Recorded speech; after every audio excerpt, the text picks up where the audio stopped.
Bonjour, bienvenue dans ce JT. Le Finistère possède des kilomètres de côte, mais possède aussi des kilomètres de chemins de randonnée.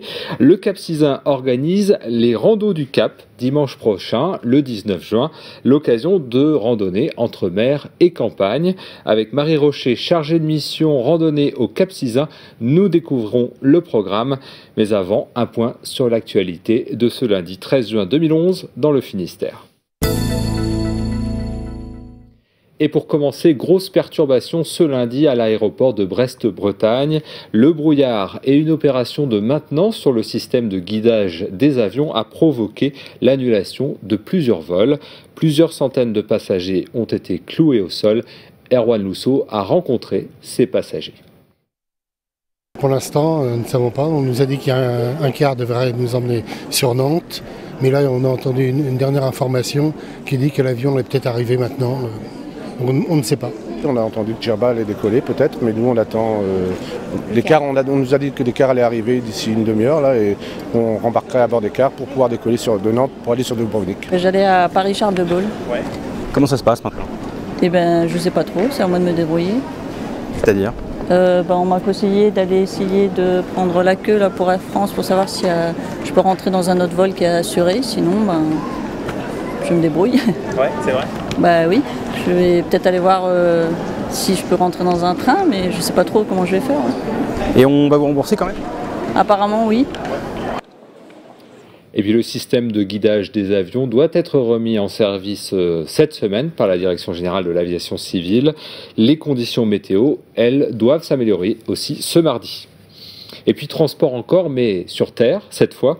Le pont de Térénèse, ouvert à la circulation le 17 avril dernier, sera fermé à partir de ce mardi et jusqu'à vendredi de 8h30 à 17h30, donc dans la journée. Rien d'anormal, l'opération est prévue de longue date. Comme tout ouvrage, le pont doit subir une batterie de tests de conformité.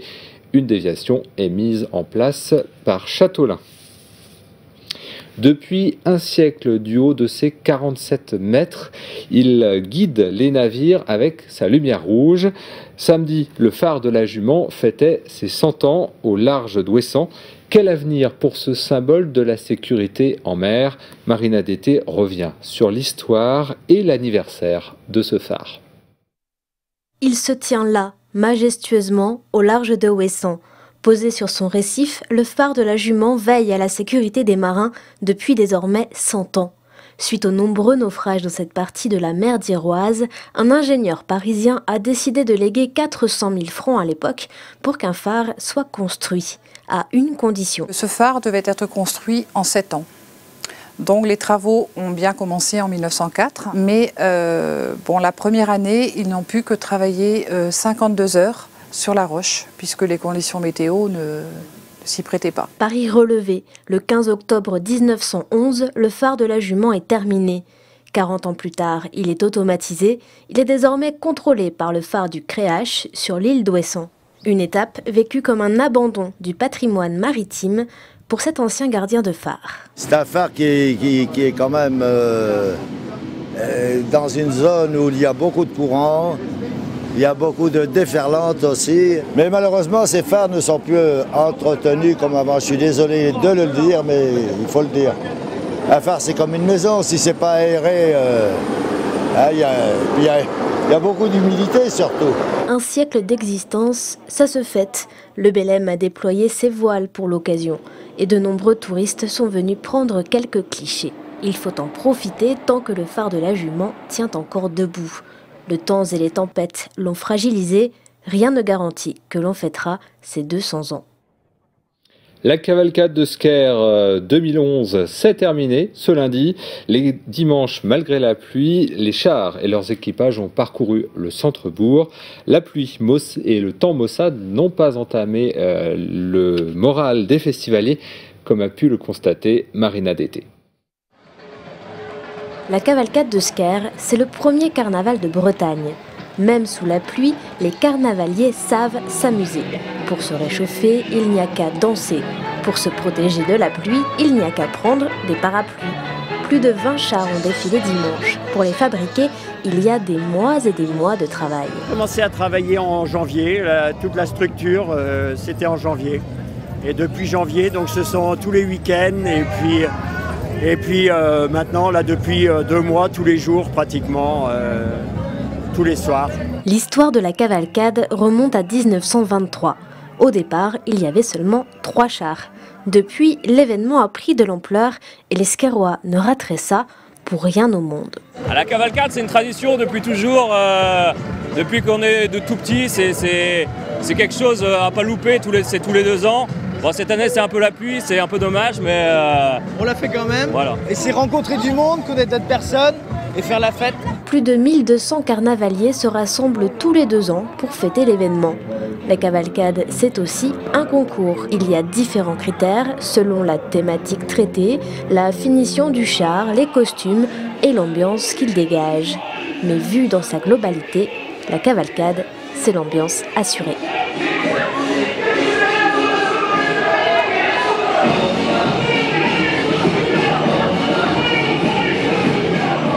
Voilà, et la prochaine cavalcade de Sker, ce sera le week-end de la Pentecôte 2013. Plus de 5000 km de sentiers côtiers et de randonnées. Des panoramas à couper le souffle, le Finistère est très recherché par les randonneurs. En baie d'Audierne, ce dimanche 19 juin, les randos du Cap vous permettront de découvrir ou redécouvrir des petits coins de nature à quelques pas de l'océan. Marie Rocher, bonjour. Bonjour. Marie Rocher, vous êtes chargée de mission randonnée à la communauté de communes du Cap Sizun. Alors, première question, quel est le programme de ces randos du Cap ? Je crois qu'il y avait un événement d'ailleurs qui s'appelait comme ça il y a quelques années. Oui, voilà, il y a quelques années, donc il y a 4 ans, en fait, il y avait la Rando du Cap qui existait. Donc elle a eu lieu en fait 3 années de suite, 2004, 2005, 2006. Et cette année-là, en 2011, on a souhaité donc la relancer, mais en tenant compte en fait de toutes les formes de randonnée qui existent sur le Cap Sizun, parce qu'on a cette chance en fait de pouvoir, on va dire, faire autant de la randonnée à pied, à vélo, à VTT, à cheval et même en kayak.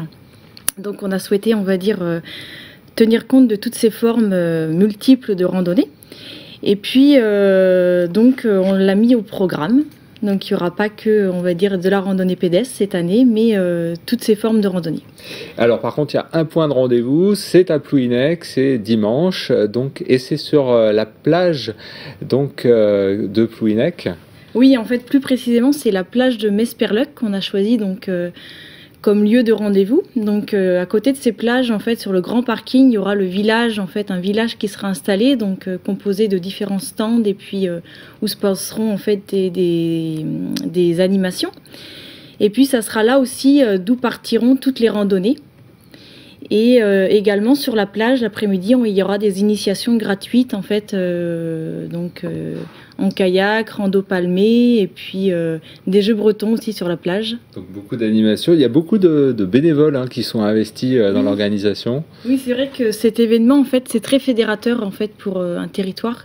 Et donc toutes les associations, que ce soit les associations de randonnée, les associations aussi de bricolage, voilà, nous aide en fait à organiser l'événement.